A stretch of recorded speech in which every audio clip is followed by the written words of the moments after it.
How to stop your dog from pulling on the leash. Tell me if this sounds familiar. You get home from work, greet your furry little friend, and you go to snag the leash. The dog immediately starts running in circles and jumping up and down. Then you get them outside and they practically pull your arm out of its socket on a beeline to whatever they smell. You smile sheepishly to the neighbors, pull back a bit on the leash, and try to get the dog to slow down. But no way, Fido's on a mission, and there's nothing you can do to stop him. This is how most people start their walks with their dogs, and it tends to turn a walk into a chore more than something enjoyable for both owner and dog alike. The result is that the dog doesn't get enough exercise from an owner who's embarrassed to take their dog out the front door. Stop the behavior. Dogs pulling on their leashes are not new. After all, a dog is not genetically bred to have their throat wrapped into a collar and tied to your arm.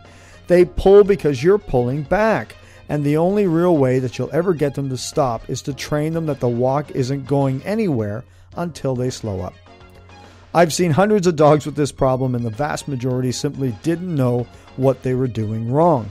They're not trying to assert dominance by running in front. They're not trying to make you mad. They're just so excited and want to smell everything that they can.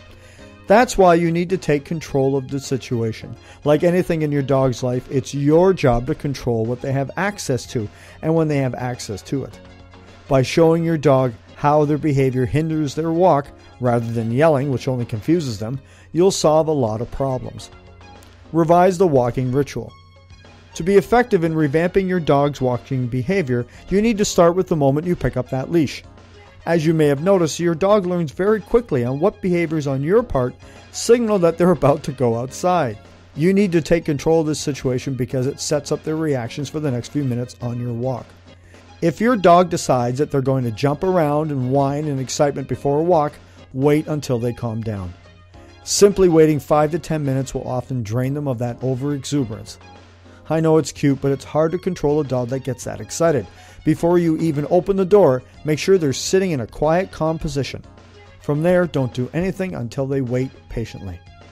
Once you get outside, let them relieve themselves right away, but then take control and limit their exploration, because a dog pulls back when they're being restrained. You cannot teach them to stop pulling by pulling back. You need to stop walking and make them sit, either beside or behind you.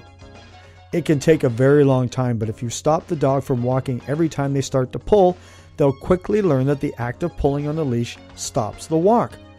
This is important. They need to recognize that the pulling action is causing the stoppage. Anything else will be too complex for them. Once you've done this, you should be able to slowly work them up to walking beside or even behind you on your walk. Both things that will make your life infinitely easier out there. Take treats with you as well. It can make the process much easier if you can reward them with good behavior. I highly recommend that you take a look at a new dog training system that represents a thoroughly detailed and enlightening look at how to both stop and prevent common problem behaviors exhibited by dogs. It includes a lot of step-by-step photo examples, case studies, and also includes videos. So have a look at this system by clicking on the link in the video description below.